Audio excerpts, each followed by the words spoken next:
Capítulo sexto de Cañas y Barro, de Vicente Blasco Ibáñez. Es del dominio público. Capítulo sexto. Llegó la gran fiesta del Palmar, la del Niño Jesús.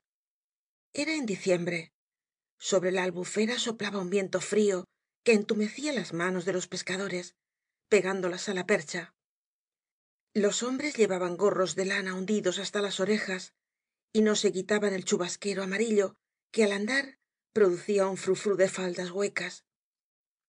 Las mujeres apenas salían de las barracas.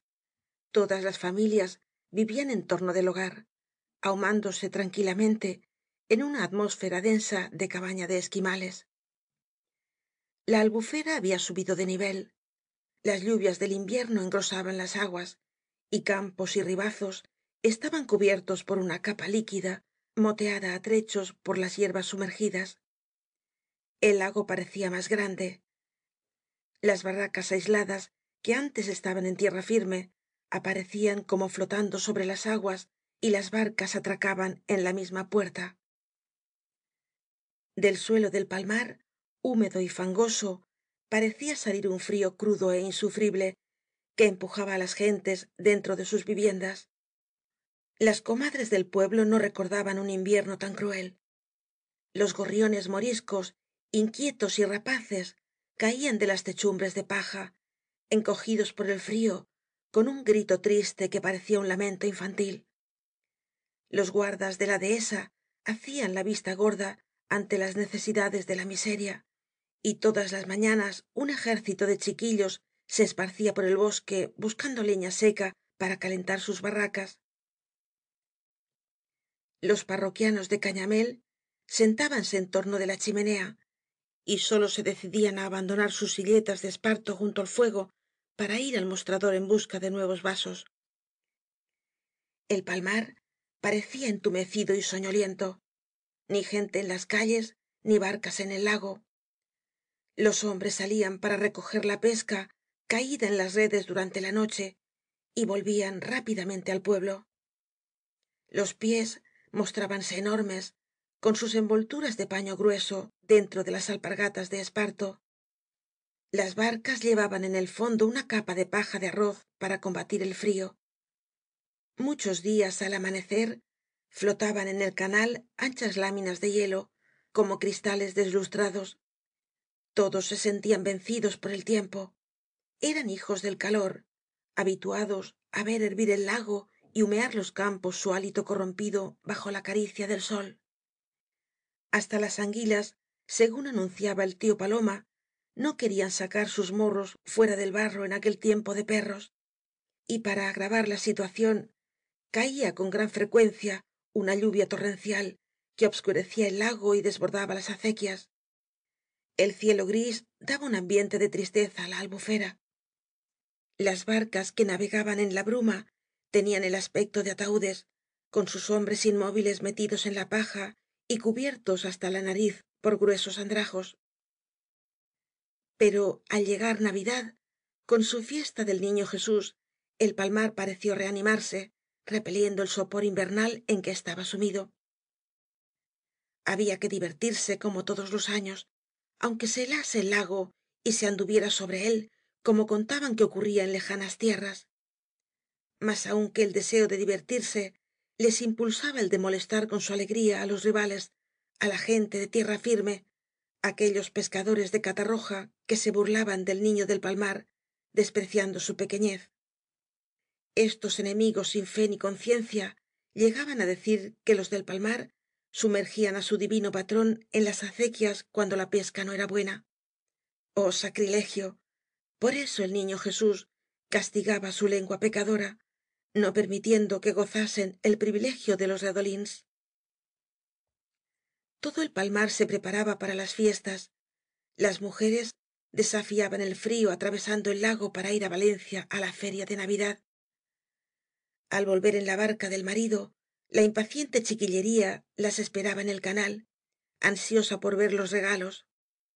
Los caballitos de cartón, los sables de hojalata, los tambores y trompetas eran acogidos con exclamaciones de entusiasmo por la gente menuda, mientras las mujeres mostraban a sus amigas las compras de mayor importancia. Las fiestas duraban 3 días. El segundo día de Navidad llegaba la música de Catarroja y se rifaba la anguila más gorda de todo el año para ayuda de gastos. El tercero era la fiesta del Niño Jesús y al día siguiente la del Cristo, todo con misas y sermones y bailes nocturnos al son del tamboril y la dulzaina. Neleta se proponía este año gozar como nunca en las fiestas. Su felicidad era completa. Le parecía vivir en una eterna primavera tras el mostrador de la taberna.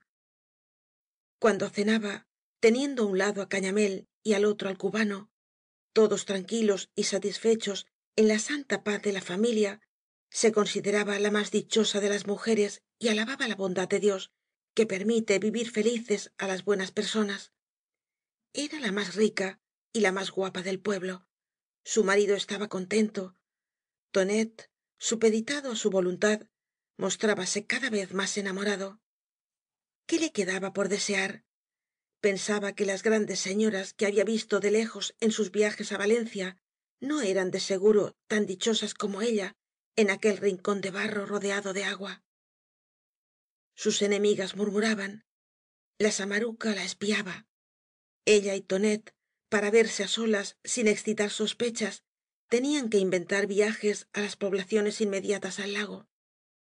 Neleta era la que aguzaba para esto el ingenio, con una facundía que hacía sospechar al cubano si serían ciertas las murmuraciones sobre amores anteriores a los suyos que acostumbraron a la tabernera a tales astucias.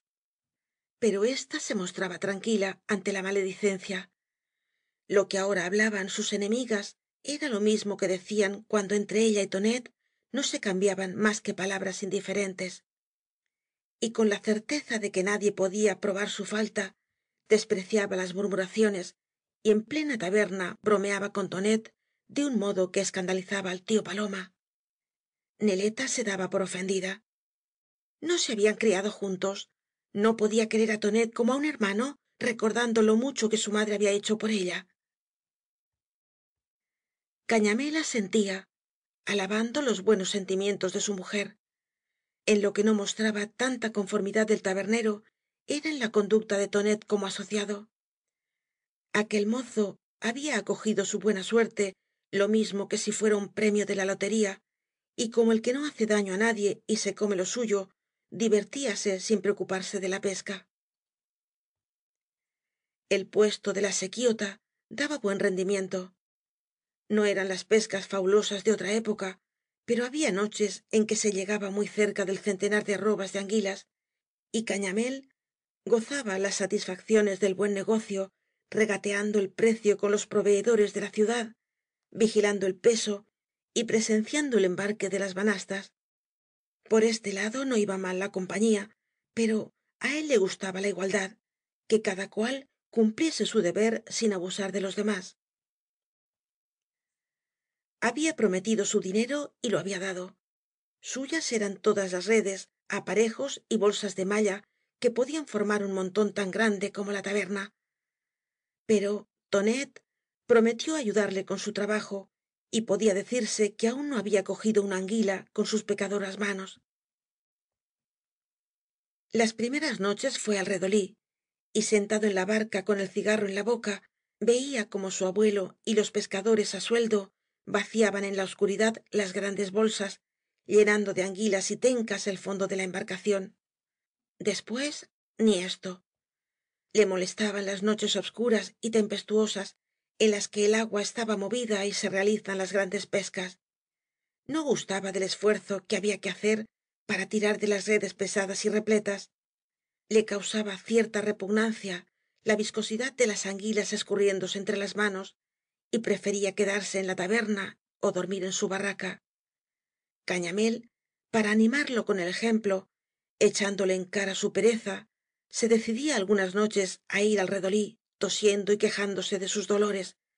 Pero el maldito bastaba que hiciese él este sacrificio para que mostrase mayor empeño en quedarse, llegando en su desvergüenza á manifestar que Neleta tendría miedo si se veía sola en la taberna.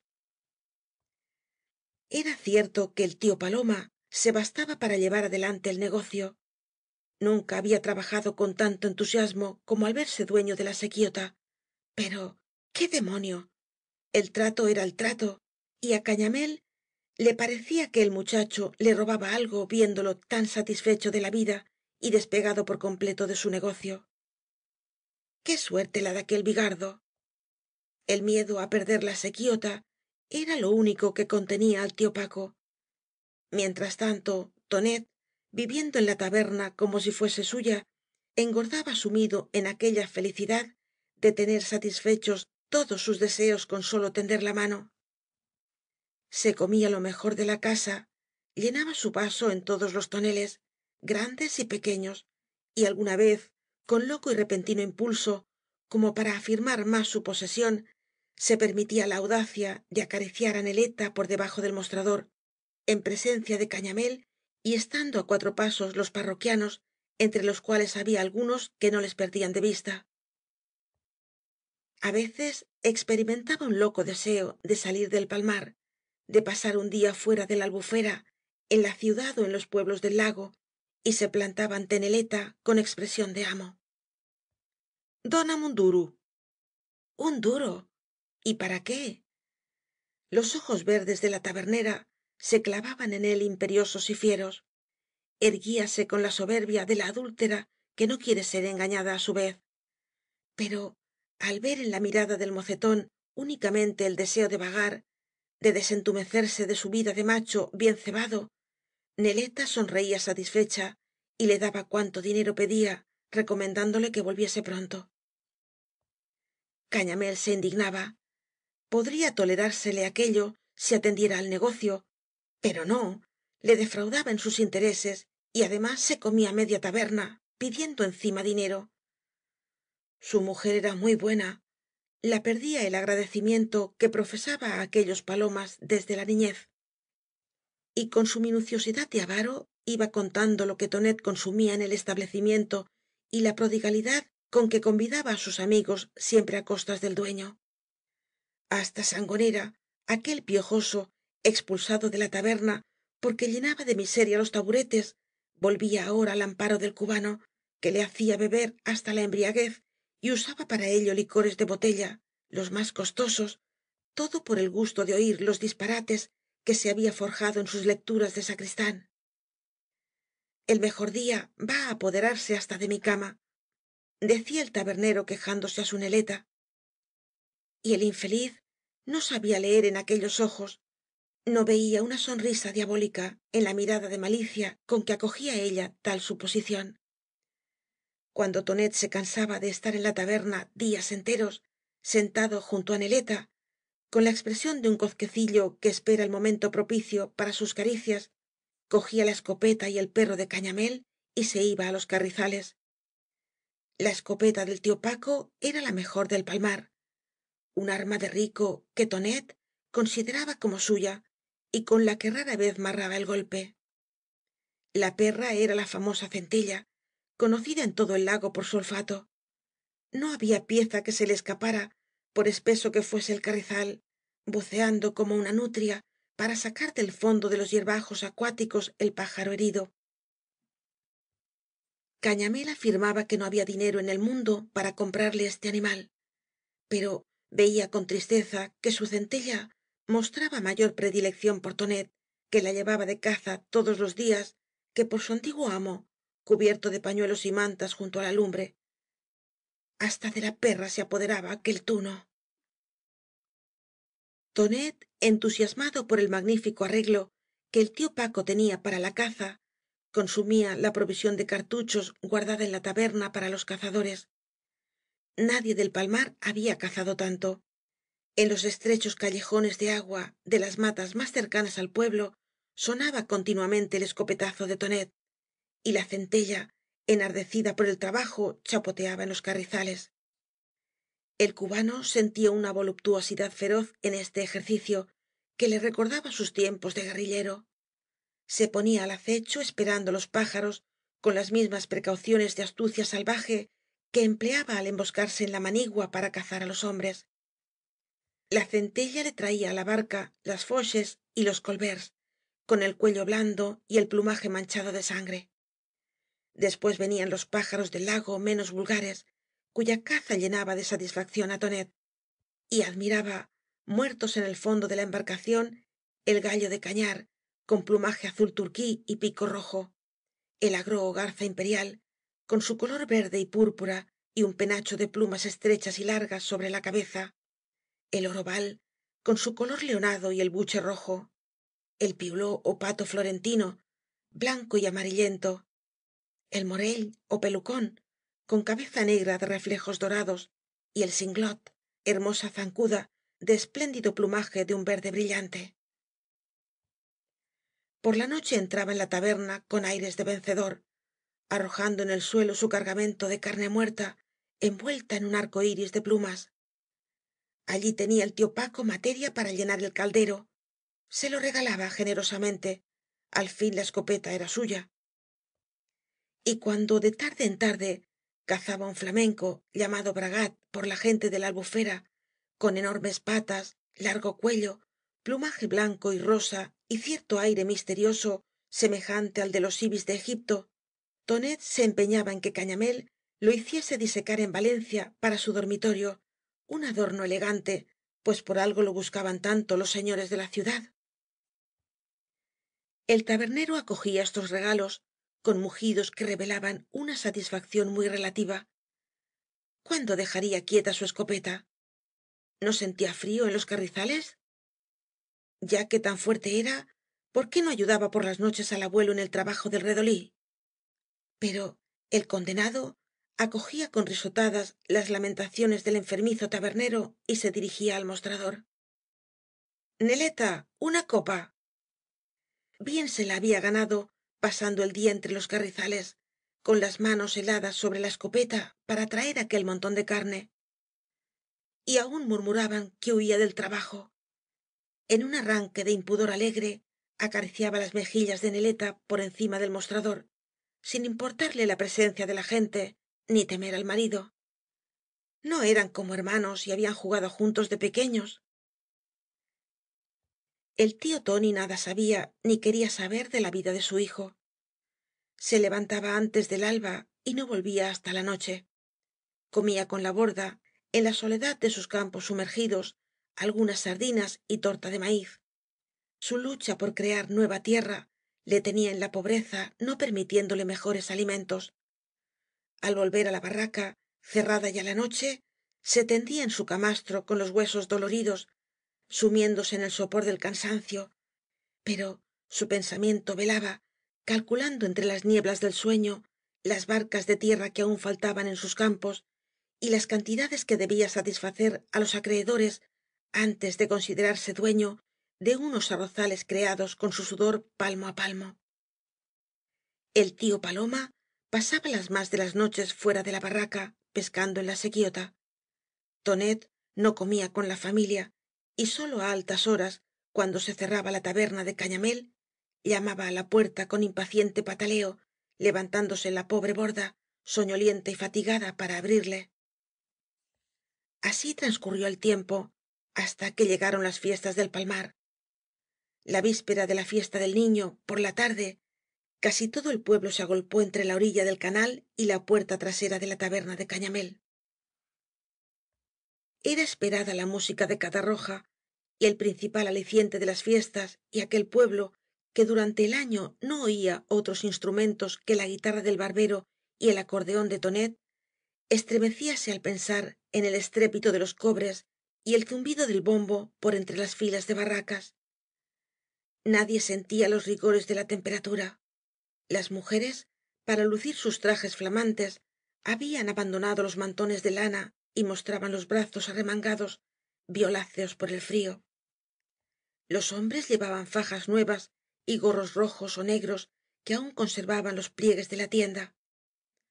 Aprovechando la charla de sus compañeras, se escurrían hasta la taberna, donde la respiración de los bebedores y el humo de los cigarros formaba un ambiente denso que olía á lana burda y alpargatas sucias. Hablaban á gritos de la música de Catarroja, asegurando que era la mejor del mundo. Los pescadores de allá eran mala gente, pero había que reconocer que música como aquella no la oía ni el rey. Algo bueno habían de tener los pobres del lago. Y al notar que en la ribera del canal se arremolinaba la gente, lanzando gritos anunciadores de la proximidad de los músicos, todos los parroquianos salieron en tropel y la taberna quedó vacía. Por encima de los cañares pasaba el extremo de una gran vela. Al aparecer en un recodo del canal el laúd que conducía á la música, la muchedumbre prorrumpió en un grito, como si la enardeciera la vista de los pantalones rojos y los blancos plumeros que ondeaban sobre los morrioncillos. La chavalería del pueblo, siguiendo la costumbre tradicional, luchaba por apoderarse del bombo. Metíanse los mozos agua adentro en aquel canal de hielo líquido, hundiéndose hasta el pecho con una intrepidez que hacía castañetear los dientes á los que estaban en la ribera. Las viejas protestaban: condenats, pillareu una pulmonía. Pero los muchachos abalanzábanse á la barca, se agarraban á la borda, entre las risas de los músicos pugnando porque les entregasen el enorme instrumento. ¡A mí! ¡A mí! Hasta que uno más audaz, cansado de pedir, lo agarró con tal ímpetu que casi fué al agua el gran tambor y echándoselo al hombro salió de la acequia seguido por sus envidiosos compañeros. Los músicos al desembarcar se formaban frente á casa de cañamél. Desenfundaban sus instrumentos, los templaban, y el compacto gentío seguía á los músicos, silencioso y con cierta veneración, admirando aquel acontecimiento que se esperaba todo un año. Al romper á tocar el ruidoso pasodoble, todos experimentaban sobresalto y extrañeza. Sus oídos, acostumbrados al profundo silencio del lago, conmovíase dolorosamente con los rugidos de los instrumentos que hacían temblar las paredes de barro de las barracas. Pero, repuestos de esta primera sorpresa que turbaba la calma conventual del pueblo, la gente sonreía dulcemente acariciada por la música que llegaba hasta ellos como la voz de un mundo remoto, como la majestad de una vida misteriosa que se desarrollaba más allá de las aguas de la albufera. Las mujeres se enternecían sin saber por qué y deseaban llorar. Los hombres, irguiendo sus espaldas encorvadas de barquero, marchaban con paso marcial detrás de la banda, y las muchachas sonreían á sus novios con los ojos brillantes y las mejillas coloreadas. Pasaba la música como una ráfaga de nueva vida sobre aquella gente soñolienta, sacándola del amodorramiento de las aguas muertas. Gritaban sin saber por qué, daban vivas al niño Jesús, corrían en grupos vociferantes delante de los músicos, y hasta los viejos se mostraban vivarachos y juguetones como los pequeñuelos, que con sables y caballitos de cartón formaban la escolta del músico mayor, admirando sus galones de oro. La banda pasó y repasó varias veces la única calle del palmar, prolongando la carrera para que el público quedase satisfecho metiéndose en los callejones que quedaban entre las barracas y saliendo al canal para retroceder otra vez á la calle, y el pueblo entero la seguía en estas evoluciones tarareando á gritos los pasajes más vivos del pasodoble. Hubo por fin que dar término á este delirio musical, y la banda se detuvo en la plaza frente á la iglesia. El alcalde procedió al alojamiento de los músicos. Se los disputaban las comadres según la importancia de los instrumentos, y el encargado del bombo, precedido por su enorme caja, tomaba el camino de la mejor vivienda. Los músicos, satisfechos de haber lucido sus uniformes, se arrebujaban en mantas de labriego, echando pestes contra la húmeda frialdad del palmar. Con la dispersión de la banda no se aclaró el gentío de la plaza.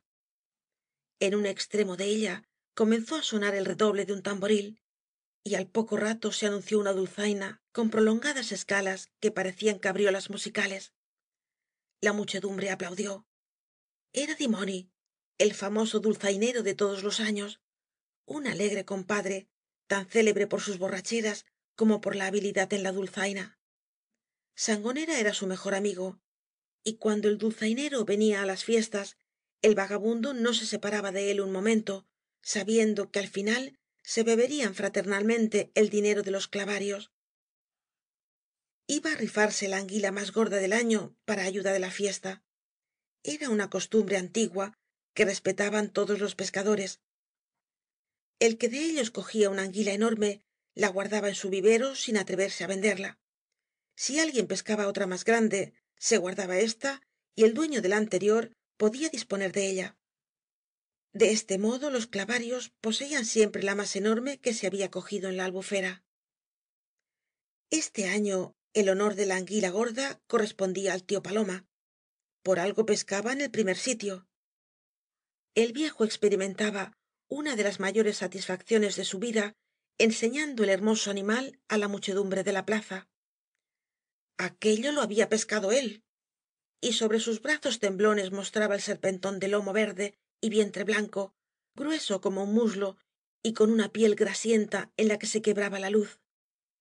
Había que pasear la apetitosa pieza por todo el pueblo al son de la dulzaina, mientras los individuos más respetables de la comunidad vendían los números de la rifa de puerta en puerta.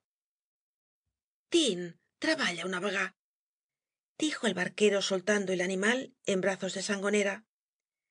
Y el vagabundo, orgulloso de la confianza que ponían en él, rompió la marcha con la anguila en los brazos, seguido de la dulzaina y el tambor y rodeado de las cabriolas y gritos de la chiquillería.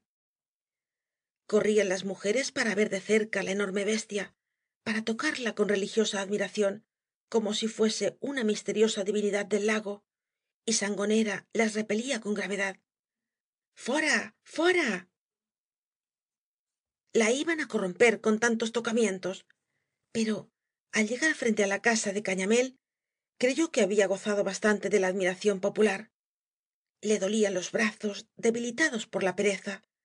Pensó que la anguila no era para él y entregándola á la chiquillería se metió en la taberna dejando que siguiera adelante la rifa llevando al frente como trofeo de victoria el vistoso animal. La taberna tenía poco público. Tras el mostrador estaba neleta con su marido y el cubano hablando de la fiesta del día siguiente. Los clavarios eran según costumbre los agraciados con los mejores puestos en el sorteo de los redolíns y á tonet y su consocio les correspondía el lugar de preferencia. Se habían hecho en la ciudad trajes negros para asistir á la gran misa en el primer banco y estaban ocupados en discutir los preparativos de la fiesta. En la barca correo llegarían al día siguiente los músicos y cantores y un cura célebre por su elocuencia que diría el sermón del niño jesús ensalzando de paso la sencillez y virtudes de los pescadores de la albufera. Una barcaza estaba en la playa de la dehesa cargando mirto y arrayán para esparcirlo en la plaza y en un rincón de la taberna guardaba el polvorista varios capazos de masclets petardos de hierro que se disparaban como cañonazos. En la madrugada siguiente el lago se conmovió con el estrépito de los masclets como si en el palmar se librase una batalla. Después se aglomeró en el canal la gente mordiendo sus almuerzos metidos entre el pan. Esperaba á los músicos que venían de valencia y se hacía lenguas de la esplendidez de los clavarios. Bien arreglaba las cosas el nieto del tío paloma. Por algo tenía á su alcance el dinero de cañamél. Al llegar la barca correo bajó á tierra primeramente el predicador un cura gordo de entrecejo imponente con una gran bolsa de damasco rojo que contenía sus vestiduras para el púlpito. sangonera impulsado por sus antiguas afabilidades de sacristán se apresuró á encargarse del equipaje oratorio echándoselo á la espalda. Después fueron saltando á tierra los individuos de la capilla musical los cantores con cara de guía y rizadas melenillas los músicos llevando bajo el brazo los violines y flautas enfundados de verde y los tiples adolescentes amarillos y ojerosos con gestos de precoz malicia. Todos hablaban del famoso all y pebra que se hacía en el palmar como si hubiesen hecho el viaje sólo para comer. La gente les dejaba entrar en el pueblo sin moverse de la ribera. Quería ver de cerca los instrumentos misteriosos depositados junto al mástil de la barca y que unos cuantos mocetones comenzaban á remover. Los timbales al ser trasladados á tierra causaban asombro y todos discutían el empleo de aquellos calderos semejantes á los que se usaban para guisar el pescado. Los contrabajos alcanzaron una ovación y la gente corrió hasta la iglesia siguiendo á los portadores de las guitarras gordas. A las 10 comenzó la misa. La plaza y la iglesia estaban perfumadas con la olorosa vegetación de la dehesa. El barro desaparecía bajo una gruesa capa de hojas. La iglesia estaba llena de candelillas y cirios, y desde la puerta se veía un cielo obscuro moteado por infinitas estrellas. Tonet había preparado bien las cosas, ocupándose hasta de la música que se cantaría en la fiesta. Nada de misas célebres que hacían dormir á la gente. Eso era bueno para los de la ciudad, acostumbrados á las óperas. En el Palmar querían la misa de mercadante, como en todos los pueblos valencianos. Durante la fiesta se enternecían las mujeres oyendo á los tenores que entonaban en honor del niño Jesús barcarolas napolitanas, mientras los hombres seguían con movimientos de cabeza el ritmo de la orquesta, que tenía la voluptuosidad del vals. Aquello alegraba el espíritu, según decía Neleta. Valía más que una función de teatro y servía para el alma. Y mientras tanto, fuera en la plaza, trueno va y trueno viene, se disparaban las largas filas de masclets, conmoviendo las paredes de la iglesia y cortando muchas veces el canto de los artistas y las palabras del predicador. Al terminar, la muchedumbre se detuvo en la plaza esperando la hora de la comida. La banda de música, algo olvidada después de los esplendores de la misa, rompió á tocar á un extremo. La gente se sentía satisfecha en aquel ambiente de plantas olorosas y humo de pólvora, y pensaba en el caldero que le aguardaba en sus casas con los mejores pájaros de la albufera. Las miserias de su vida anterior parecían ahora de un mundo lejano al cual no habían de volver. Todo el Palmar creía haber entrado para siempre en la felicidad y la abundancia, y se comentaban las frases grandilocuentes del predicador dedicadas á los pescadores, la media onza que le daban por el sermón y la espuerta de dinero que costaban seguramente los músicos, la pólvora, las telas con franja de oro manchadas de cera que adornaban el portal de la iglesia y aquella banda que los ensordecía con sus marciales rugidos. Los grupos felicitaban al cubano, rígido dentro de su traje negro, y al tío Paloma, que se consideraba aquel día dueño del Palmar. Neleta se pavoneaba entre las mujeres, con la rica mantilla sobre los ojos, luciendo el rosario de nácar y el devocionario de marfil de su casamiento. De Cañamél nadie se acordaba, á pesar de su aspecto majestuoso y de la gran cadena de oro que aserraba su abdomen. Parecía que no era su dinero el que pagaba la fiesta. Todos los plácemes iban á Tonet en su calidad de dueño de la sequióta. Para aquella gente el que no era de la comunidad de pescadores no merecía respeto, y el tabernero sentía crecer en su interior el odio hacia el cubano, que poco á poco se apoderaba de lo suyo. Este mal humor le acompañó todo el día. Su mujer, adivinando el estado de su ánimo, tuvo que hacer esfuerzos de amabilidad durante la gran comida con que obsequiaron en el piso alto de la taberna al predicador y á los músicos. Hablaba de la enfermedad de su pobre Paco, que le ponía muchas veces de un humor endiablado, rogando á todos que le perdonasen. A media tarde, cuando la barca correo se llevó á la gente de Valencia, el irritado Cañamél, viéndose solo con su mujer, pudo soltar toda la bilis. Ya no toleraba por más tiempo al cubano. Con el abuelo se entendía bien, por ser hombre trabajador, que cumplía sus compromisos, pero aquel Tonet era un perezoso, que se burlaba de él aprovechando su dinero para darse una vida de príncipe, sin más méritos que su fortuna en el sorteo de la comunidad. Hasta le quitaba la poca satisfacción que podía proporcionarle gastar tanto dinero en la fiesta. Todos se lo agradecían al otro, como si Cañamél no fuese nadie, como si no saliese de su bolsillo el dinero para la explotación del redolí, y todos los resultados de la pesca no se le debieran á él. Acabaría por echar de su casa aquel vago, aunque perdiese con ello el negocio. Neleta intervenía, asustada por la amenaza. Le recomendaba la calma. Debía pensar que era él quien había buscado á Tonet. Además, á los palomas los miraba ella como de la familia, la habían protegido en la mala época. Pero Cañamél, con una testarudez de niño, repetía sus amenazas. Con el tío Paloma, bueno, estaba dispuesto á ir á todas partes, pero ó tonet se enmendaba ó rompía con él. Cada cual en su puesto. No quería partir más sus ganancias con aquel majo que sólo sabía explotarle á él y al pobre abuelo. El dinero le costaba mucho de ganar y no toleraba abusos. La discusión entre los esposos fué tan acalorada que neleta lloró, y por la noche no quiso ir á la plaza donde se celebraba el baile. Grandes hachones de cera que servían en la iglesia para los entierros iluminaban la plaza.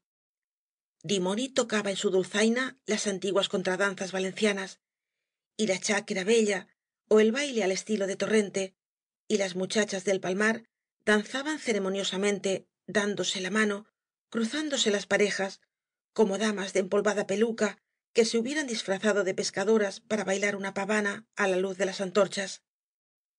Después venía el y el dos, baile más vivo, animado por coplas, y las parejas saltaban briosamente, promoviéndose una tempestad de gritos y relinchos cuando alguna muchacha, al girar como una peonza, mostraba sus medias bajo la ondeante rueda de los zagalejos. Antes de media noche el frío disolvió la fiesta. Las familias se retiraban á sus barracas, pero quedaron en la plaza los jóvenes, la gente alegre y brava del pueblo, que se pasaba los 2 días de fiesta en continua embriaguez. Presentábanse con la escopeta ó el retaco al hombro, como si para divertirse en un pueblo pequeño donde todos se conocían fuese preciso tener el arma al alcance de la mano. Organizábanse los albaes. Había que pasar la noche según la costumbre tradicional, corriendo el pueblo de puerta en puerta, cantando en honor de todas las mujeres jóvenes y viejas del palmar, y para esta tarea los cantadores disponían de un pellejo de vino y varias botellas de aguardiente. Algunos músicos de catarroja, muchachos de buena voluntad, se comprometieron á corear la dulzaina de dimoni con sus instrumentos de metal, y la serenata de les albaes comenzó á rodar en la noche obscura y fría, guiada por una antorcha del baile. Toda la juventud del palmar, con su vieja arma al hombro, marchaba en apretado grupo tras el dulzainero y los músicos, que agarraban sus instrumentos con la manta, temiendo el frío contacto del metal. Sangonera cerraba la comitiva cargado con el pellejo del vino. Con frecuencia creía llegado el momento de echar la carga en el suelo y preparaba el vaso para refrescar. Comenzaba la copla uno de los cantores, entonando los 2 primeros versos con acompasado baqueteo del tamborcillo, y le contestaba otro completando la redondilla. Generalmente los 2 últimos versos eran los más maliciosos, y mientras la dulzaina y los instrumentos de metal saludaban la terminación de la copla con un ruidoso ritornelo, la gente joven prorrumpía en gritos y agudos relinchos y hacía salva disparando al aire sus retacos. El diablo que durmiera aquella noche en el palmar. Las mujeres desde la cama seguían mentalmente la marcha de la serenata, estremeciéndose con el estrépito y el tiroteo, y adivinaban su paso de una puerta á otra por las alusiones mortificantes con que saludaban á cada vecino. En esta expedición el pellejo de sangonera no permanecía quieto mucho tiempo. Los vasos circulaban por los grupos, aumentando el calor en medio de la helada noche, y los ojos eran cada vez más brillantes, así como las voces se hacían roncas. En una esquina 2 jóvenes fueron á las manos por cuestión de quién debía beber antes, y después de abofetearse se separaron algunos pasos apuntándose con las escopetas. Todos intervinieron y á golpes les quitaron las armas. A dormir. Les había hecho daño el vino. Debían irse á la cama. Y los de les albaes siguieron adelante con sus cantos y relinchos. Estos incidentes entraban en la diversión, todos los años ocurrían. A las 3 horas de lento paso por el pueblo todos iban borrachos. Dimoni, con la cabeza pesada y los ojos cerrados, parecía estornudar en la dulzaina, y el instrumento gemía indeciso y vacilante como las piernas del tañedor. Sangonera, viendo el pellejo casi vacío, quería cantar, y coreado por un continuo fora, fora, entre silbidos y relinchos, improvisaba coplas incoherentes contra los ricos del pueblo. No quedaba vino, pero todos confiaban en dar fondo á la mitad de su viaje frente á casa de cañamél, donde renovarían la provisión. Cerca de la taberna, obscura y cerrada, los de los albaes encontraron á tonet envuelto en la manta hasta los ojos y enseñando por bajo de ella la boca del retaco. El cubano temía la indiscreción de aquella gente. Recordaba lo que él había hecho en noches iguales y creía contenerlos con su presencia. La comitiva, abrumada por la embriaguez y el cansancio, pareció recobrar nueva vida frente á la casa de cañamél, como si al través de las rendijas de la puerta llegase á todos el perfume de los toneles. Uno cantó una canción respetuosa al señor don paco, halagándole para que abriese, apellidándolo la flor de los amigos y prometiendo las simpatías de todos si llenaba el pellejo. Pero la casa permaneció silenciosa. No se movió una ventana, no sonó el más leve ruido en su interior. En la segunda copla ya le hablaban de tú al pobre cañamél, y la voz de los cantores temblaba con cierta irritación que prometía una lluvia de insolencias. Tonet mostrábase inquieto. Che, no feu el porc, decía á sus amigos con acento paternal. Pero buena estaba la gente para oír consejos. La tercera copla fué para neleta, la mujer más resalada del palmar, compadeciéndola por estar casada con el tacaño cañamél, que para nada servía. Y á partir de esta copla, la serenata se convirtió en un venenoso chaparrón de escandalosas alusiones. La concurrencia se divertía, encontraban las coplas más gustosas aún que el vino, y reían con esa preferencia que muestra la gente rural por divertirse á costa de los infortunios. Se enfurecían todos, haciendo causa común si á un pescador le quitaban un mornell que valía unos reales, y reían como locos cuando á alguien le robaban la mujer. Tonet temblaba de ansiedad y de cólera. En ciertos momentos deseaba huir, presintiendo que sus amigotes irían demasiado lejos. Pero le retenía el orgullo, con la falsa esperanza de que su presencia sería un freno. Che, mireu lo que feu, decía con un tono de sorda amenaza. Pero los cantores se tenían por los muchachos más bien plantados del pueblo. Eran los matoncillos que habían salido á la luz mientras él rodaba por las tierras de ultramar. Tenían deseos de hacer ver que no les inspiraba ningún miedo el cubano, y reían de sus recomendaciones, inventando apresuradamente coplas que lanzaban como proyectiles contra la taberna. Un muchachuelo sobrino de la samaruca hizo desbordar la cólera de tonet. Cantó una copla sobre la asociación de cañamél y el cubano, diciendo que no sólo explotaban juntos la sequiota, sino que se repartían á neleta, y terminó afirmando que pronto tendría la tabernera la sucesión que en vano pedía á su marido. El cubano se plantó de un salto en medio del corro y á la luz de la antorcha se le vio levantar la culata del retaco, golpeando la cara del cantor. Como éste se rehiciera echando mano á su escopeta, tonet dio un salto atrás, disparando su carabina casi sin apuntar. La tormenta que se armó. Perdióse la bala en el espacio, pero sangonera creyó oír su silbido junto á la nariz y se arrojó al suelo dando espantosos alaridos. M'han mort, m'han mort, asesino. En las casas se abrían las ventanas con estrépito, asomando sombras blancas, algunas de las cuales avanzaban el cañón de la escopeta sobre el alféizar. Tonet fué desarmado en un instante y empujado por muchos brazos, acorralado contra la pared, se agitaba como un furioso pugnando por sacar el cuchillo que guardaba en la faja. Solteu-me, gritaba entre espumarajos de rabia. Solteu-me, a eixe pillo y mato yo. El alcalde y su ronda, que seguían de cerca les albaes presintiendo el escándalo, se mezclaron entre los combatientes. Al pare Miquél, con gorra de pelo y carabina, comenzó á repartir culatazos con la satisfacción que le causaba pegar impunemente ejerciendo de autoridad.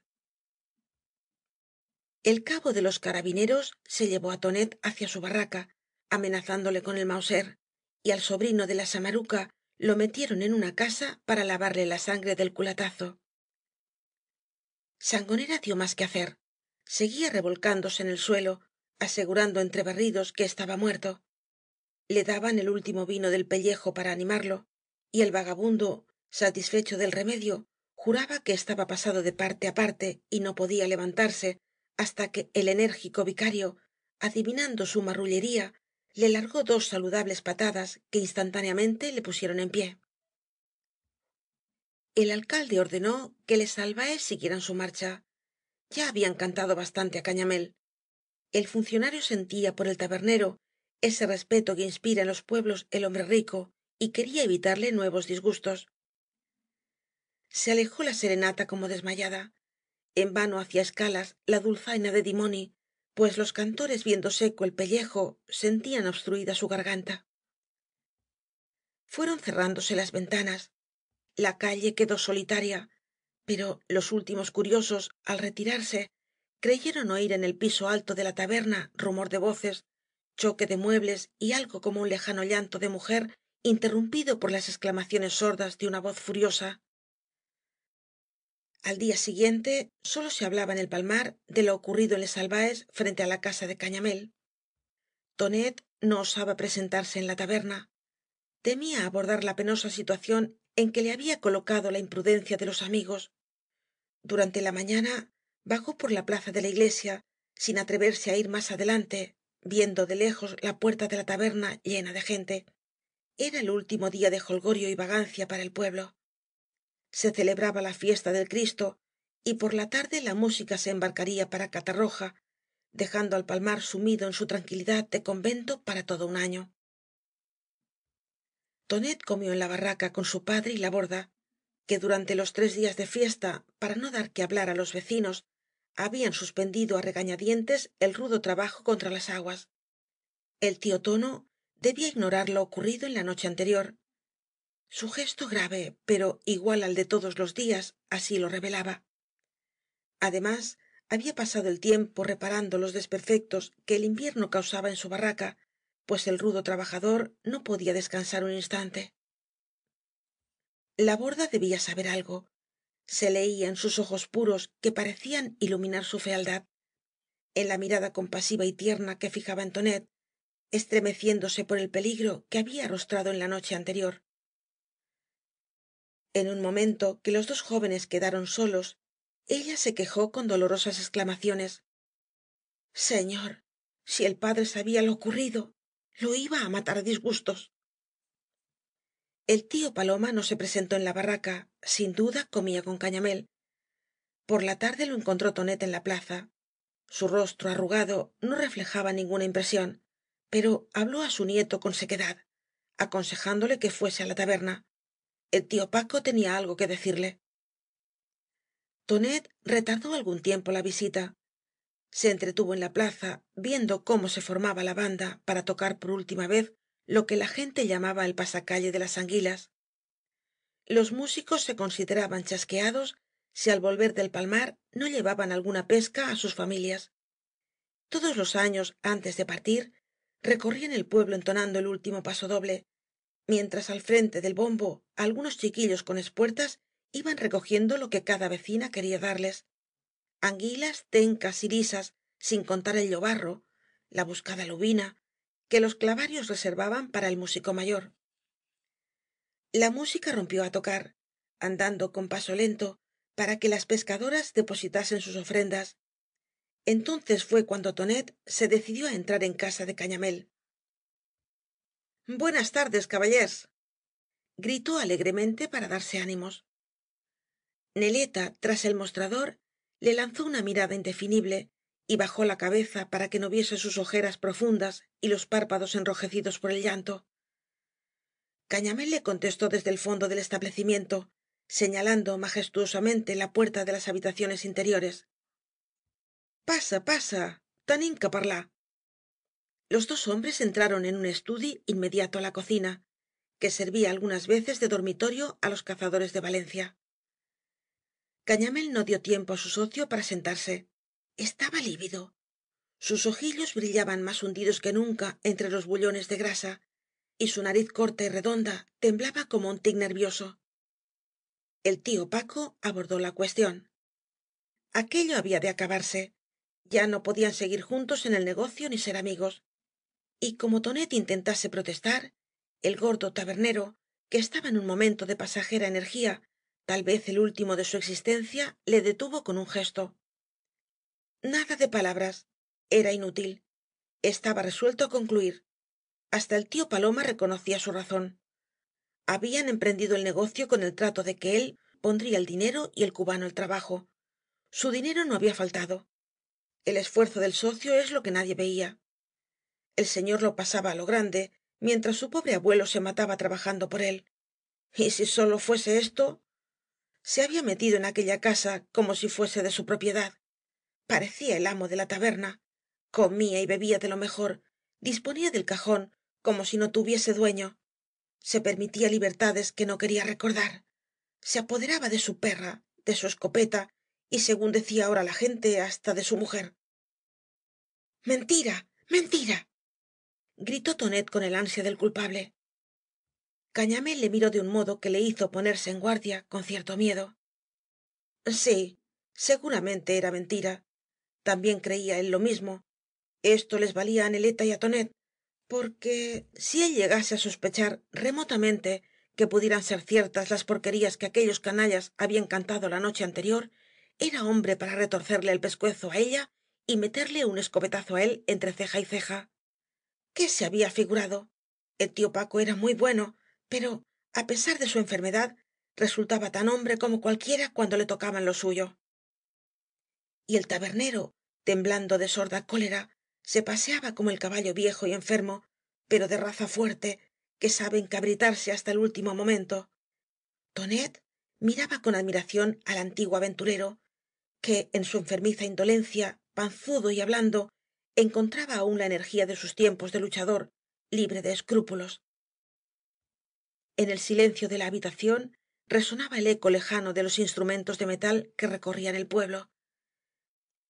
Cañamél volvió á hablar, y sus palabras fueron acompañadas por la música cada vez más próxima. Sí, todo era mentira, pero él no estaba allí para ser burla de la gente.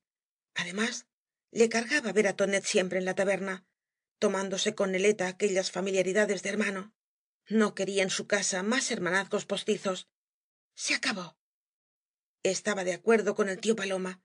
En adelante seguirían el negocio de la sequiota los dos solos, y el abuelo ya se entendería con el nieto para que cobrase su parte. Tonet nada tenía que tratar con Cañamél. Si no estaba conforme, podía decirlo. Él era el amo de la sequiota, por el sorteo, pero el tío Paco retiraría sus redes y su capital. Tonet disgustaría a su abuelo, y allá veríamos cómo se las arreglaba solo.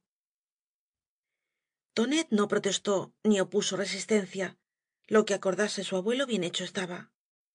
La música llegó enfrente de la taberna, se detuvo, y su armónico estrépito hizo estremecer las paredes. Cañamél levantó la voz para ser oído. Una vez resuelto lo del negocio, quedaba el hablar los dos, de hombre a hombre.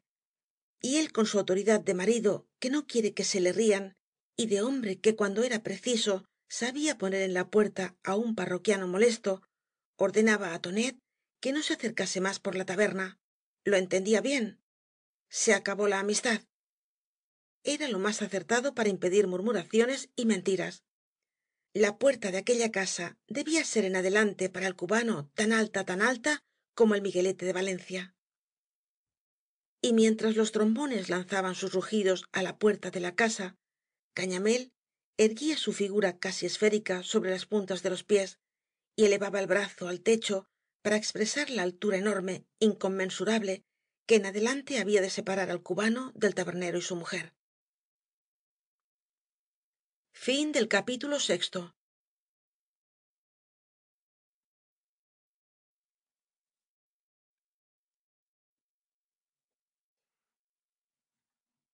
Capítulo 7 de Cañas y Barro, de Vicente Blasco Ibáñez. Capítulo 7. Al pasar tonet 2 días fuera de la taberna, se dio cuenta de lo mucho que amaba a Neleta. Tal vez influía en su desesperación la pérdida del alegre bienestar que antes gozaba, de aquella abundancia en la que se sumía como en una ola de felicidad.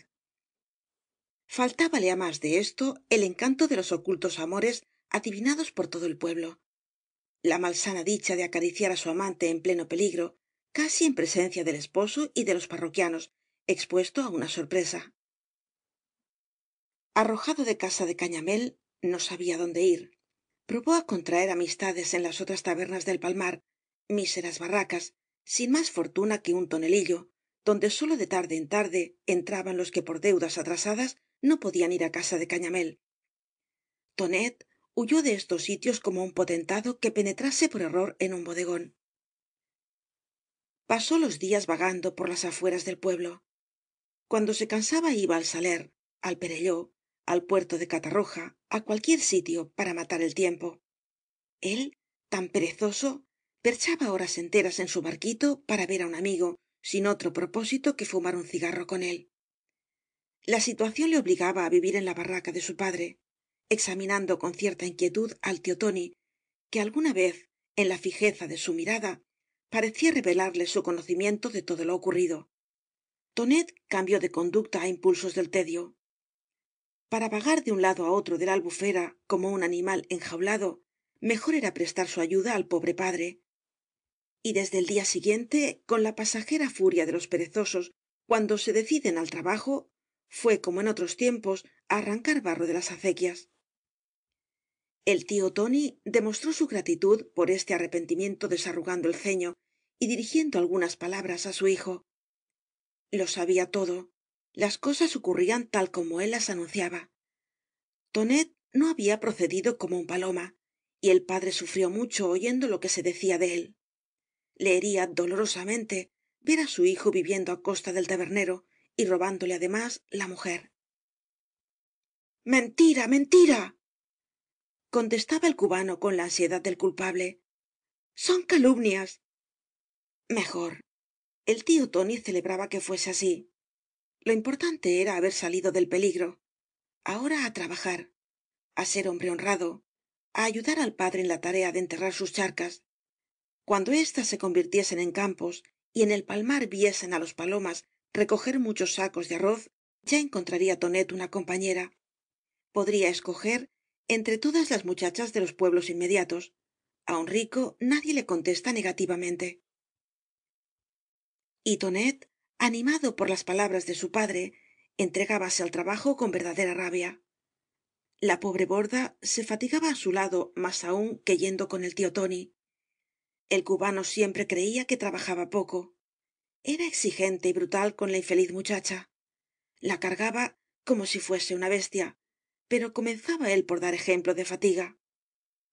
La pobre Borda, jadeante bajo el peso de las espuertas de tierra y el continuo manejo de la percha, sonreía alegre, y por la noche, cuando con los huesos doloridos preparaba la cena, miraba con agradecimiento á su Tonet, aquel hijo pródigo que tanto había hecho sufrir al padre, y ahora, con su buena conducta, daba un aire de serenidad y confianza al rostro del fuerte trabajador. Pero en la voluntad del cubano nunca soplaba el mismo viento.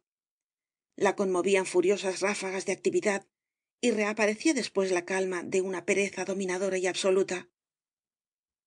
Al mes de este continuo trabajo, Tonet se cansó como otras veces. Una gran parte de los campos estaba ya cubierta, pero quedaban profundos hoyos que eran su desesperación. Agujeros incegables por los cuales parecían volver las derrotadas aguas, royendo lentamente la tierra acumulada á costa de inmensos trabajos. El cubano sentía miedo y desaliento ante la magnitud de la empresa. Acostumbrado á las abundancias de casa de Cañamél, rebelábase además pensando en los guisotes de la Borda, el vino escaso y flojo, la dura torta de maíz y las sardinas mohosas, único alimento de su padre. La tranquilidad de su abuelo le indignaba. Seguía visitando la casa de Cañamél como si nada hubiese ocurrido. Allí comía y cenaba, entendiéndose perfectamente con el tabernero, que parecía satisfecho de la actividad con que el viejo explotaba la sequiota, y al nieto que lo partiera un rayo. sin decirle una palabra cuando lo veía por las noches en la barraca, como si no existiera, como si no fuese el verdadero dueño de la sequidta. El abuelo y cañamél se entendían para explotarle y sufrirían un chasco. Tal vez toda la indignación del tabernero no había tenido otro fin que quitarle de en medio, para que las ganancias fuesen mayores. Y con esa codicia rural, feroz y sin entrañas, que no reconoce afectos ni familia en asuntos de dinero, tonet abordó al tío paloma una noche en que se embarcaba para ir al redolí. Él era el dueño de la sequidta, el verdadero dueño, y hacía mucho tiempo que no veía un céntimo. Ya sabía que la pesca no era tan excelente como otros años, pero se hacía negocio, y el abuelo y el tío Paco buenos duros se metían en la faja. Lo sabía por los compradores de anguilas. A ver, él quería cuentas claras, que le diesen lo suyo, o de lo contrario se quedaría con el redolí, buscando socios menos rapaces. El tío paloma, con la autoridad despótica que creía tener de derecho sobre toda su familia, se consideró en los primeros instantes obligado á abrirle la cabeza á su nieto con el extremo de la percha, pero pensó en los negros que el cubano había muerto allá lejos y recordóns, a un hombre así no se le pega aunque sea de la familia. Además, la amenaza de recobrar el redolí le infundía espanto. El tío paloma se encastilló en la moral. Si no le daba dinero era porque conocía su carácter, y el dinero en manos de jóvenes es la perdición.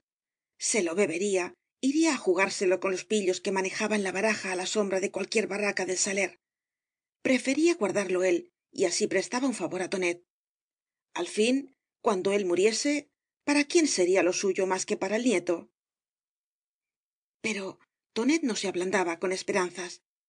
Quería lo suyo o volvía á apoderarse del redolí. Y tras penosos regateos que duraron más de 3 días, el barquero se decidió una tarde á escarbar su faja, sacando con gesto doloroso un cartucho de duros. Podía tomarlo. Judío, mal corazón. Cuando lo hubiese gastado en pocos días, que volviese por más. No debía tener escrúpulos. A reventar al abuelo. Ya veía claro cuál era su porvenir en plena ancianidad. Trabajar como un esclavo para que el señor se diese la gran vida. Y se alejó de tonet como si perdiese para siempre el escaso afecto que aún sentía por él. El cubano al verse con dinero no volvió por la barraca de su padre. Quiso entretener su ociosidad con la caza, haciendo una vida de hombre de guerra, sacando su comida de la pólvora, y comenzó por comprar una escopeta algo mejor que las armas venerables que se guardaban en su casa. Sangonera, que había sido despedido de casa de cañamél al día siguiente de la expulsión de tonet, rondaba en torno de éste viéndole ocioso y disgustado de la vida laboriosa que llevaba en la barraca de su padre. El cubano se asoció al vagabundo. Era un buen compañero, del que podía sacar cierto partido. Tenía una vivienda que, aunque peor que una perrera, podía servirles de refugio. Tonet sería el cazador y Sangonera el perro. Todo pertenecería á los dos por igual, la comida y el vino. ¿Estaba conforme el vagabundo? Sangonera se mostró alegre.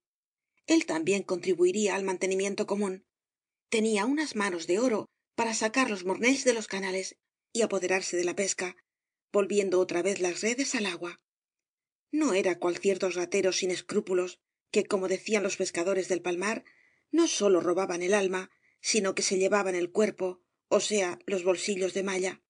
Tonet buscaba la carne y él el pescado. Trato hecho.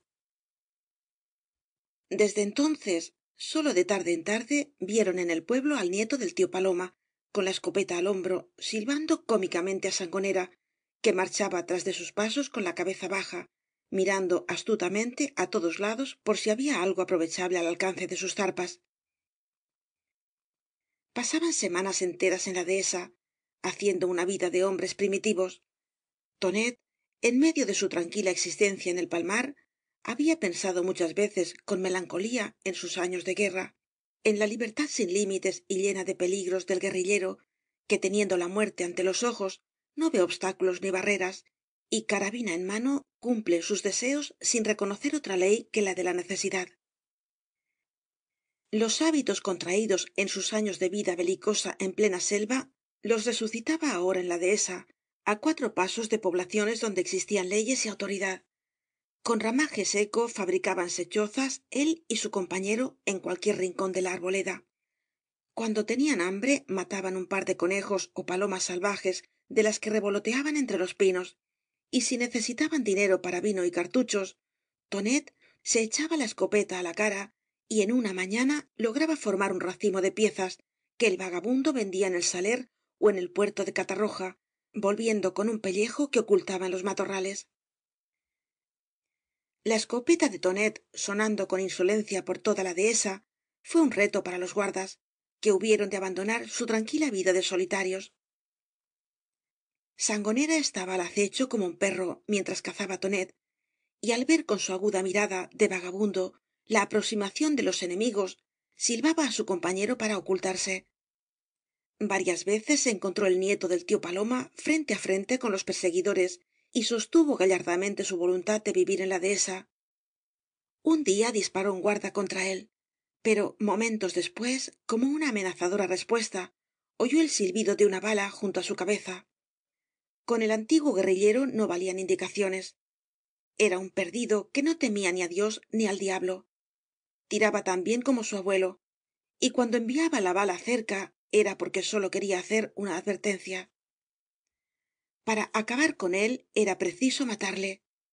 Los guardas, que tenían numerosa familia en sus chozas, acabaron por transigir mudamente con el insolente cazador, y cuando sonaba el estampido de su escopeta fingían oir mal, corriendo siempre en dirección opuesta. Sangonera, aporreado y despedido de todas partes, sentíase fuerte y orgulloso bajo la protección de tonet, y cuando entraba en el saler miraba con insolencia á todos, como un perrillo labrador que cuenta con el amparo del amo. A cambio de esta protección afinaba sus condiciones de vigilante, y si de tarde en tarde alguna pareja de guardia civil venía de la huerta á ruzafa, Sangonera la adivinaba antes de verla, como si la husmease. ¡Os tricornios! Decía á su compañero. ¡Ya están ahí! Los días en que se veían por las inmediaciones de la dehesa correajes amarillos y tricornios charolados, tonet y sangonera se refugiaban en la albufera. Metidos en uno de los barquitos del tío paloma, iban de mata en mata disparando sobre las aves, que recogía el vagabundo, habituado á meterse en agua hasta la barba en pleno invierno. Las noches de tempestad, obscuras y lluviosas, que esperaba el tío paloma como una bendición, por ser las de las grandes pescas, las pasaban tonet y sangonera metidos en la barraca de éste, refugiados en un rincón, pues el agua entraba á chorros por los desgarrones de la cubierta. Tonet estaba á 2 pasos de su padre, pero evitaba verle, temiendo su mirada severa y triste. La borda venía cautelosamente á cambiar la ropa de tonet, á prestar esos cuidados de que sólo es capaz una mujer. La pobre muchacha, fatigada del trabajo del día, remendaba los harapos á la luz de un farol, cerca de los dos vagabundos, sin dirigirles una palabra de reproche, osando únicamente alguna mirada á su hermano con expresión de pena. Cuando los dos compañeros pasaban la noche solos, hablaban, sin dejar de beber, de sus pensamientos más íntimos. Tonet, habituado por el ejemplo de sangonera á una continua embriaguez, no pudo resistir el peso de su secreto y comunicó al camarada sus amores con neleta. El vagabundo intentó protestar en el primer momento. Aquello estaba mal hecho. No desearás la mujer de tu prójimo. Pero, á continuación, llevado del agradecimiento á tonet, encontró excusas y justificaciones para la falta, con su burda casuística de antiguo sacristán. La verdad era que tenían cierto derecho para quererse. De haberse conocido después de casada neleta, sus relaciones resultarían un enorme pecado. Pero se trataban desde niños, habían sido novios, y la culpa era de Cañamél, por meterse donde nadie le llamaba, turbando sus relaciones. Bien merecía lo ocurrido. Y recordando las veces que el gordinflón le arrojó de la taberna, reía satisfecho de su infortunio conyugal y se daba por vengado. Después, cuando no quedaba vino en la bota y comenzaba á languidecer el farolillo, sangonera, con los ojos cerrados por la embriaguez, hablaba desordenadamente de sus creencias. Tonet, acostumbrado á esta charla, dormitaba sin oirle, mientras la montera de paja de la barraca se conmovía con los empujones del vendaval, dejando filtrar la lluvia. Sangonera no se cansaba de hablar. ¿Por qué era desgraciado él? ¿Por qué sufría Tonet, ensimismado y aburrido, desde que no podía aproximarse á Neleta? Porque en el mundo todo era injusticia, porque la gente, dominada por el dinero, se empeñaba en vivir al revés de como Dios manda. Y aproximándose al oído de Tonet, le despertaba, hablando con voz misteriosa de la próxima realización de sus esperanzas. Los buenos tiempos se acercaban. Él estaba ya en el mundo, lo había visto como veía ahora á Tonet, y le había tocado á él, pobre pecador, con su mano de una divina frialdad. Y por 10ª vez relataba su encuentro misterioso en la orilla de la albufera. Volvía del saler con un paquete de cartuchos para Tonet, y en el camino que bordea el lago había sentido una profunda emoción, como si se aproximase algo que paralizaba sus fuerzas. Las piernas se le doblaron y cayó al suelo, deseando dormir, anularse, no despertar más. Era que estabas borracho, decía Tonet al llegar á este punto. Pero Sangonera protestaba. No, no estaba ebrio. Aquel día bebió poco. La prueba era que permaneció despierto á pesar de que el cuerpo se negaba á obedecerle. Terminaba la tarde. La albufera tenía un color morado.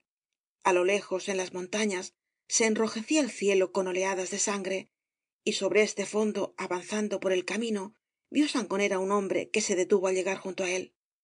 El vagabundo se estremecía al recordarlo.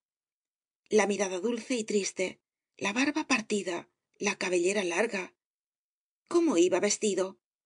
Sólo recordaba una envoltura blanca, algo así como túnica o blusa muy larga, y á la espalda, como abrumado por su peso, un enorme armatoste que Sangonera no podía definir. Tal vez era el instrumento de un nuevo suplicio, con el cual se redimirían los hombres. Se inclinó sobre él, y toda la luz del crepúsculo pareció concentrarse en sus ojos. Tendió una mano y rozó con sus dedos la frente de Sangonera, con un contacto frío que le estremeció desde la raíz del cabello hasta los talones. Murmuró con voz dulce unas palabras armoniosas y extrañas que el vagabundo no pudo comprender, y se alejó sonriendo, mientras él, á impulsos de la emoción, caía en un profundo sueño, para despertar horas después en la obscuridad de la noche. No le había visto más, pero era él, estaba seguro. Volvía al mundo para salvar su obra, comprometida por los hombres. Iba otra vez en busca de los pobres, de los sencillos, de los míseros pescadores de las lagunas. Sangonera debía ser uno de los elegidos. Por algo le había tocado con su mano. Y el vagabundo anunciaba con el fervor de la fe el propósito de abandonar á su compañero apenas se presentase de nuevo el dulce aparecido. Pero Tonet protestaba con mal humor, viendo interrumpido su sueño, y le amenazaba con voz fosca. Quería callar. Le había dicho muchas veces que aquello no era más que un ensueño de borracho.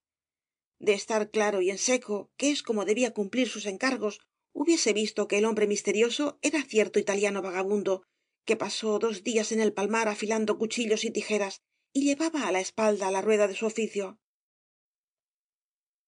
Enmudecía Sangonera por miedo á la mano de su protector, pero su fe se escandalizaba, rebelándose en silencio contra las vulgares explicaciones de Tonet. Volvería á verle. Tenía la certeza de oír de nuevo su lenguaje dulce y extraño, de sentir en su frente la mano helada, de ver su sonrisa suave. Únicamente le entristecía la posibilidad de que el encuentro se repitiera al terminar la tarde, cuando él hubiese apagado muchas veces su sed y viera paralizadas las piernas. Así pasaban el invierno los dos compañeros, Sangonera acariciando las más extravagantes esperanzas, Tonet pensando en Neleta, á la que no veía nunca, pues el joven en sus raros viajes al palmar se detenía en la plaza de la iglesia, no osando aproximarse á la casa de Cañamél. Esta ausencia, prolongándose meses y meses, hacía crecer en su memoria el recuerdo de la pasada felicidad, agrandándola con engañosa desproporción. La imagen de Neleta llenaba sus ojos. La veía en la selva donde se perdieron de niños, en el lago donde se entregaron rodeados del dulce misterio de la noche. No podía moverse en el círculo de agua y fango donde se desarrollaba su vida sin tropezar con algo que se la recordase. Aguijoneado por la abstinencia y enardecido por el vigor de su vida errante, dormía Tonet muchas noches con sueño agitado, y Sangonera le oía llamar á Neleta con el rugido del macho inquieto. Un día Tonet, arrastrado por esta pasión que le enloquecía, sintió la necesidad de verla. Cañamél, cada vez más enfermo, había ido á la ciudad. El cubano entró resueltamente en la taberna á mediodía, cuando todos los parroquianos estaban en sus casas y podía encontrar á Neleta sola tras el mostrador. La tabernera, al verle en la puerta, dio un grito, como si se presentara un resucitado. Un relámpago de alegría pasó por sus ojos, pero inmediatamente se entenebrecieron, como si la razón reapareciese en ella, y bajó la cabeza con gesto huraño é inabordable. Ves-te'n, ves-te'n, murmuró. És que vols perdre'm. ¿Perderla él? Y esta suposición le causó tal pena que no osó protestar. Instintivamente retrocedió, y por pronto que quiso arrepentirse de su debilidad, ya estaba en la plaza lejos de la taberna. No intentó volver. Cuando pensaba ir á ella á impulsos de su contenida pasión, bastaba el recuerdo de aquel gesto para que inmediatamente le dominara una gran frialdad. Todo estaba acabado entre los dos. Cañamél, de quien se burlaba en otro tiempo, era un obstáculo insuperable.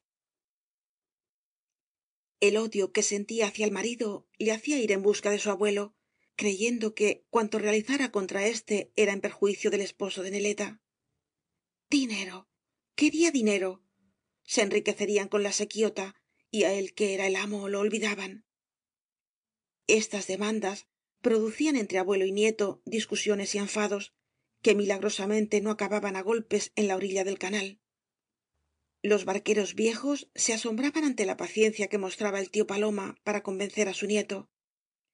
El año era malo, la sequiota no daba el resultado que esperaban. Además, Cañamél estaba enfermo y se mostraba intratable. El mismo tío Paloma deseaba en ciertos momentos que acabase el año y viniera un nuevo sorteo, para enviar al diablo un negocio que tantos disgustos le proporcionaba.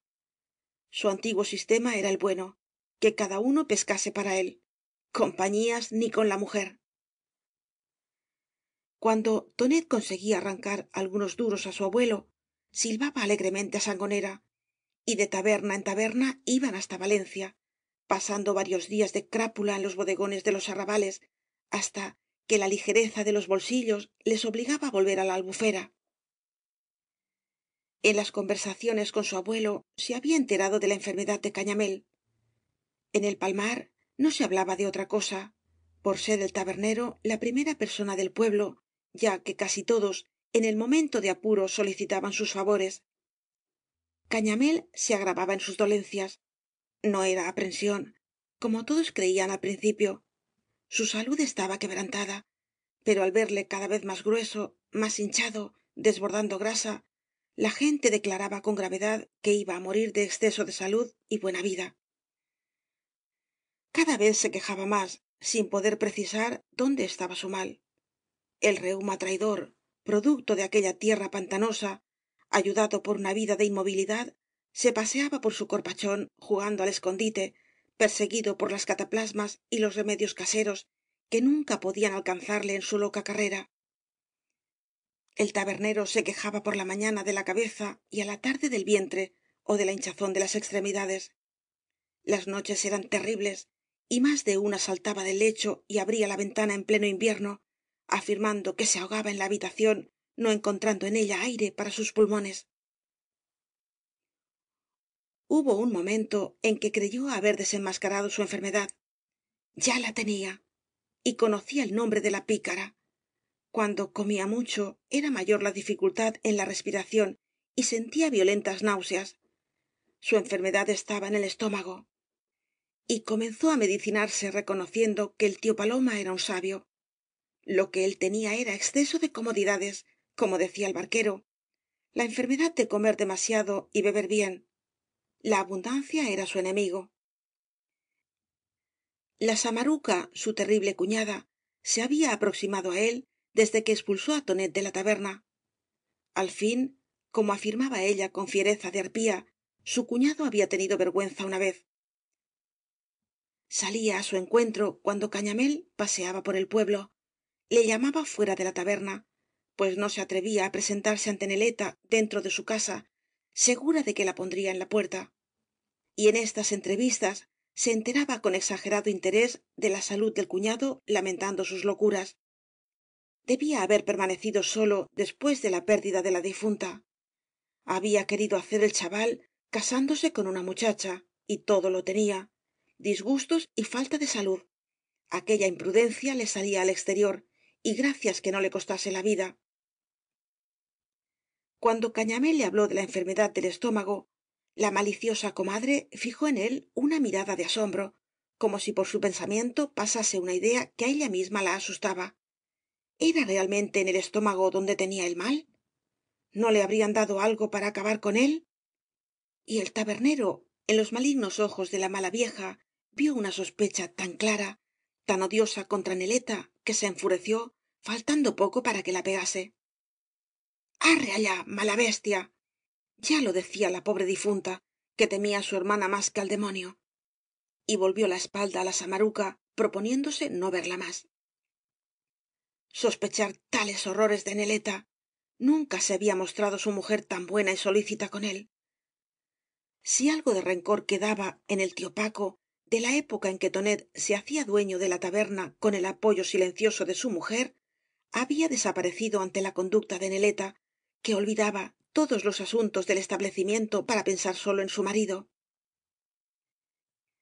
Dudaba ella del saber de aquel médico casi ambulante, triste jornalero de la ciencia que llegaba 2 veces por semana al palmar, aconsejando la quinina á todo pasto, como si no conociera otro medicamento, y arrollando la creciente pereza de su marido, le vestía como a un pequeño, colocándole cada prenda entre quejidos y protestas de reumático, y lo llevaba á Valencia para que le examinasen los médicos de fama.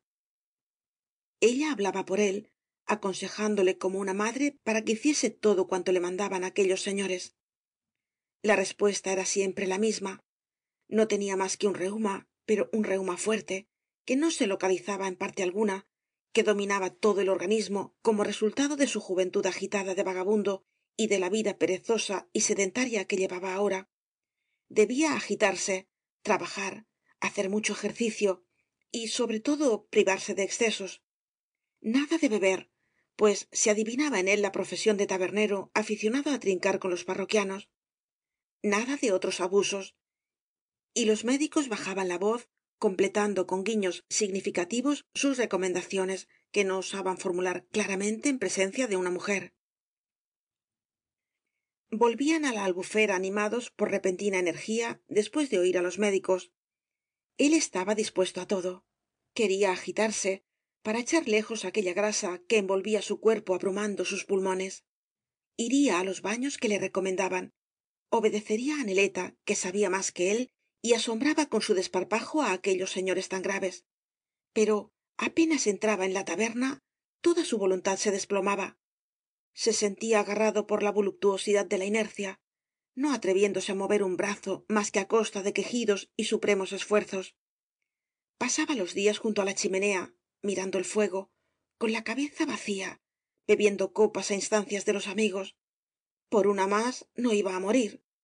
Y si Neleta le miraba severamente, riñéndole como á un niño, el hombretón se excusaba con humildad. Él no podía despreciar á los parroquianos, había que atenderlos, el negocio era antes que la salud. En este desaliento, con la voluntad muerta y el cuerpo agarrotado por el dolor, su instinto carnal parecía crecer, aguzándose de tal modo que le atormentaba á todas horas con pinchazos de fuego. Experimentaba cierto alivio buscando á Neleta. Era un latigazo que conmovía su ser y tras el cual los nervios parecían calmarse. Ella le reñía: se estaba matando, debía recordar los consejos de los médicos. Pero el tío Paco excusábase lo mismo que al beber una copa. por una vez no iba á morir, y ella cedía con resignación, brillando en sus ojos de gata una chispa de maligno misterio, como si en el fondo de su ser sintiera un goce extraño por este amor de enfermo que aceleraba el fin de una vida. Cañamél gemía, dominado por el carnal instinto. Era su única diversión, su constante pensamiento en medio de la dolorosa inmovilidad del reuma. Por la noche se ahogaba al tenderse en el lecho. Tenía que esperar el amanecer sentado en un sillón de cuerda junto á la ventana, con doloroso resuello de asmático.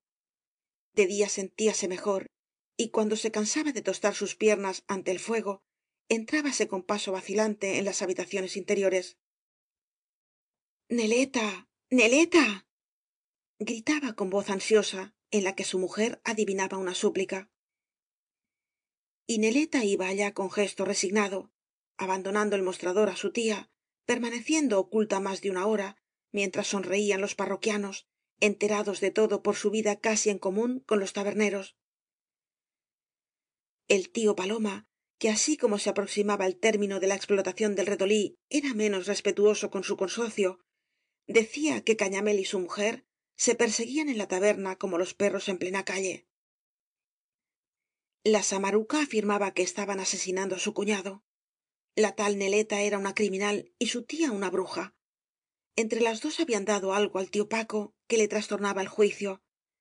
Tal vez los polvos seguidores que sabían fabricar ciertas mujeres para vencer el desvío de los hombres. Así andaba el pobre, rabioso tras ella, sin apagar nunca su sed, perdiendo cada día un nuevo jirón de salud. Y no había justicia en la tierra para castigar este crimen. El estado del tío Paco justificaba las murmuraciones. Los parroquianos le veían inmóvil junto al hogar, aun en pleno verano, buscando el fuego en el que hervían las paellas. Las moscas revoloteaban junto á su cara, sin que mostrase voluntad para espantarlas. En los días de sol se envolvía en la manta, gimiendo como un niño, quejándose del frío que le producían los dolores. Sus labios tomaban un color azulado. Las mejillas, flácidas y abultadas, tenían la palidez amarillenta de la cera, y los ojos saltones estaban rodeados de una aureola negra en la que parecían hundirse. Era un fantasma enorme, grasiento y temblón, que entristecía con su presencia á los parroquianos. El tío Paloma, que había terminado con Cañamél el negocio del redolí, no iba por la taberna. Aseguraba que el vino le parecía menos gustoso mirando aquel fardo de dolores y gemidos. Como el viejo tenía ahora dinero, frecuentaba una tabernilla donde le habían seguido sus amigos, y la concurrencia de casa de Cañamél sufrió gran disminución. Neleta aconsejaba á su marido que fuese á los baños que recomendaban los médicos. Su tía le acompañaría. Mesa van, respondía el enfermo. Después.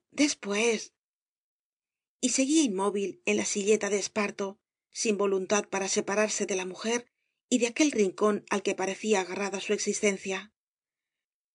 Los tobillos comenzaron á hinchársele, tomando monstruosas dimensiones. Neleta esperaba esto. Era la hinchazón de los maléolos. Esto es, recordaba bien el nombre, que le había anunciado un médico en su último viaje á Valencia. Esta manifestación de la enfermedad sacó á Cañamél de su sopor.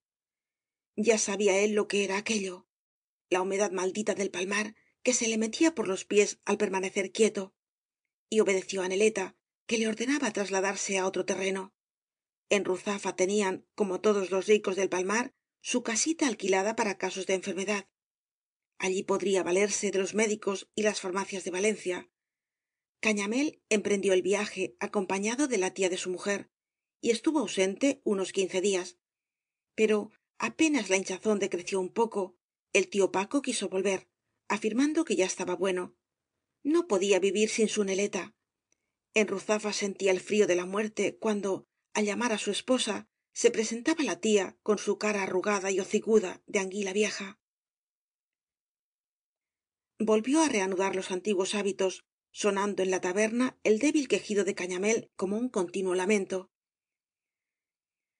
A principios del otoño tuvo que volver á Ruzafa en peor estado. La hinchazón comenzaba á extenderse por sus piernas, enormes, desfiguradas por el reuma, verdaderas patas de elefante que arrastraba con dificultad, apoyándose en el más cercano y lanzando un quejido al colocar el pie en el suelo. Neleta acompañó á su marido hasta la barca-correo. La tía había ido delante, por la mañana, con el carro de las anguilas para preparar la casita de ruzafa. Por la noche, al acostarse, después de cerrada la taberna, Neleta creyó oir por el lado que daba al canal un silbido tenue que conocía desde niña. Entreabrió una ventana para mirar. Él estaba allí. Paseaba como un perro triste, con la vaga esperanza de que le abrieran. Neleta cerró, volviéndose á la cama. Resultaba una locura el propósito de tonet. No era tonta para comprometer su porvenir en un rapto de apasionamiento juvenil. Como decía su enemiga la samaruca, ella sabía más que una vieja. Halagada, sin embargo, por el apasionamiento de tonet, que corría á ella tan pronto como la consideraba sola, la tabernera se durmió pensando en su amante. Había que dejar correr el tiempo. Tal vez, cuando menos lo esperasen, retoñaría la antigua felicidad. La vida de tonet había sufrido un nuevo cambio. Volvía á ser bueno, á vivir con su padre, á trabajar en los campos que estaban casi cubiertos de tierra gracias á la tenacidad del tío tóni. Los desmanes del cubano en la dehesa habían terminado. La guardia civil de la huerta de ruzafa visitaba con frecuencia la selva. Aquellos soldados bigotudos de cara inquisitorial hacían llegar hasta él su resolución de contestar con una bala de mauser el primer escopetazo que disparase entre los pinos. El cubano aprovechó la advertencia. Las gentes del correaje amarillo no eran como los guardas de la dehesa. Podían dejarlo tendido al pie de un árbol y después pagaban con un pedazo de papel dando cuenta del hecho. Licenció á Sangonera y otra vez volvió el vagabundo á su vida errante, coronándose de flores de los ribazos cuando estaba ebrio y buscando por el lago la mística aparición que tanto le había impresionado. Tonet, por su parte, colgó la escopeta en la barraca de su padre y juró ante éste un arrepentimiento eterno. Quería que le tuvieran por hombre grave. Sería para el tío tóni respetuoso y bueno, como éste lo había sido con el abuelo. Acababan para siempre las calaveradas. El padre, enternecido, abrazó á tonet, lo que no había hecho desde que volvió de Cuba, y juntos se entregaron al enterramiento de los campos con el ardor del que ve su obra próxima á terminar. La tristeza daba nuevas fuerzas á tonet, endureciendo su voluntad. Impulsado por la pasión que le roía las entrañas, había rondado varias noches en torno de la taberna, sabiendo que Neleta estaba sola. Había visto entreabrirse levemente las hojas de una ventana y volver á cerrarse. Sin duda le había reconocido y á pesar de esto permanecía muda, inabordable. Nada debía esperar. Sólo le quedaba el cariño de los suyos, y cada vez se unía más al tío tóni y la borda, participando de sus ilusiones y sus penas, compartiendo con ellos la miseria y admirándoles con la sencillez de sus costumbres, pues apenas bebía y pasaba las veladas relatando al padre sus aventuras de guerrillero. La borda mostrábase radiante de felicidad, y cuando hablaba con alguna vecina era para elogiar á su hermano. El pobre tonet, cuán bueno era, cómo alegraba al padre cuando quería. Neleta abandonó repentinamente la taberna para ir á Ruzafa. Tan grande fué su prisa que no quiso esperar la barca-correo y llamó al tío Paloma para que en su barquito la condujese al Saler, al puerto de Catarroja, á cualquier punto de tierra firme desde donde pudiera dirigirse á Ruzafa. Cañamél estaba muy grave, agonizaba. Para Neleta no era esto lo más importante. Su tía había llegado por la mañana con noticias que la dejaron inmóvil de sorpresa tras el mostrador. La samaruca estaba en Ruzafa hacía 4 días. Se había metido en la casa como parienta, y la pobre tía no osaba protestar. Además, llevaba con ella á un sobrino, al que quería como un hijo y que vivía con ella, el mismo á quien tonet había pegado la noche de Les Albaes. Al principio la enfermera calló, con su bondad de mujer sencilla. Eran parientes de Cañamél, y no tenía tan mal corazón que fuese á privar al enfermo de estas visitas. Pero después oyó algunas de las conversaciones de Cañamél y su cuñada. Aquella bruja se esforzaba por convencerle de que nadie le quería como ella y el sobrino. hablaba de Neleta, asegurando que, tan pronto como él emprendió el viaje, el nieto del tío Paloma entraba en su casa todas las noches. Además, aquí vacilaba de miedo la vieja. El día anterior se presentaron en la casa dos señores conducidos por la samaruca y su sobrino, uno que preguntaba á Cañamél con voz queda y otro que escribía. Debía ser cosa de testamento. Ante esta noticia, Neleta se mostró tal como era. Su vocecita mimosa, de dulzonas inflexiones, se tornó ronca, brillaron como si fuesen de talco las claras gotas de sus ojos y por su piel blanca corrió una oleada de verdosa palidez. ¡Recordóns! Gritó como un barquero de los que concurrían á la taberna. Y para esto se había casado ella con Cañamél. ¿Para esto aguantaba una enfermedad interminable, esforzándose por aparecer dulce y cariñosa? Vibraba en pie dentro de ella, con toda su inmensa fuerza, el egoísmo de la muchacha rústica que coloca el interés por encima del amor. En el primer impulso quiso golpear á su tía, que le comunicaba tales noticias á última hora, cuando tal vez no había remedio, pero la explosión de cólera le haría perder tiempo y prefirió correr á la barca del tío Paloma con tanta prisa que ella misma empuñó una percha para salir cuanto antes del canal y tender la vela. A media tarde entró como un huracán en la casita de Ruzafa. Al verla la samaruca palideció é instintivamente fué de espaldas á la puerta, pero apenas intentó retirarse la alcanzó una bofetada de Neleta y las dos mujeres se agarraron del pelo mudamente, con sorda rabia, revolviéndose, yendo de un lado á otro, chocando contra las paredes, haciendo rodar los muebles con las manos crispadas, hundidas en el moño, como dos vacas uncidas que se pelearan con las cabezas juntas sin poder separarse. La samaruca era fuerte é inspiraba cierto miedo á las comadres del palmar, pero Neleta, con su sonrisita dulce y su voz melosa, ocultaba una vivacidad de víbora y mordía á su enemiga en la cara con un furor que la hacía tragarse la sangre. Qué es això? Gemía en una habitación inmediata la voz de Cañamél, asustado por el estruendo. ¿Qué pasa? El médico que estaba con él salió del dormitorio y ayudado por el sobrino de la samaruca pudo separar á las dos mujeres después de grandes esfuerzos y de recibir no pocos arañazos. En la puerta se agolpaban los vecinos. Admiraban el ciego ensañamiento con que riñen las mujeres y alababan el coraje de la rubia pequeñita que lloraba por no poder desahogarse más. La cuñada de Cañamél huyó seguida de su sobrino. Cerróse la puerta de la casa y Neleta, con los pelos en desorden y la blanca tez enrojecida por los arañazos, entró en el cuarto del marido después de limpiarse la sangre ajena que manchaba sus dientes. Cañamél era una ruina, las piernas hinchadas, monstruosas. El edema, según decía el médico, se extendía ya por el vientre, y la boca tenía la lividez azul de los cadáveres.